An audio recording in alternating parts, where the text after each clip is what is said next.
Well, the National Weather Service has issued a heat advisory for our region, and you can probably feel it and tell it's here. The high temperatures and dangerous humidity greatly increase the risk of heat-related illnesses. This threat is especially high among vulnerable populations and those who take certain medications. Our Caleb Green spoke with experts to learn who's most at risk. When it's this hot outside, dehydration can happen fast. Amy Bogue, the president of Allegro Family Clinic, says staying hydrated when you might not necessarily feel thirsty is imperative. This is because once you start to feel thirsty, you're already dehydrated. You're trying to prevent that because your body, when your body's thirsty, it's telling you, I am starving for water or rehydration. But feeling thirsty isn't an indicator for everyone.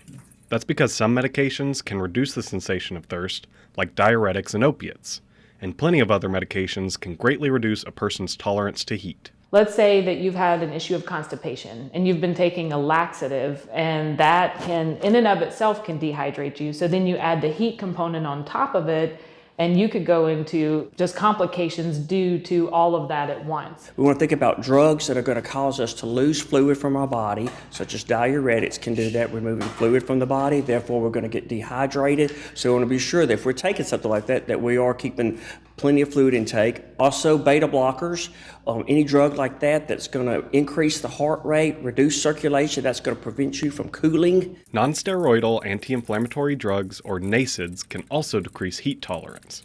Pharmacist Hank Norwood says diabetics can become dehydrated if their sugar's too high.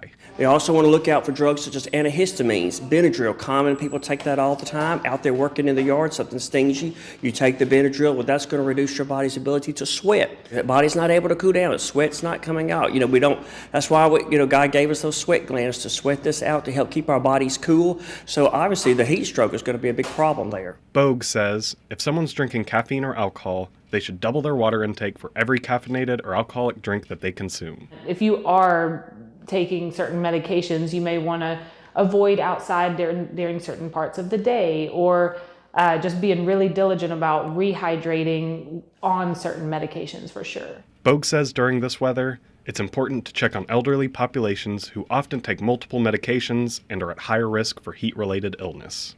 Telling your story in Columbus, Caleb Green, WCBI News.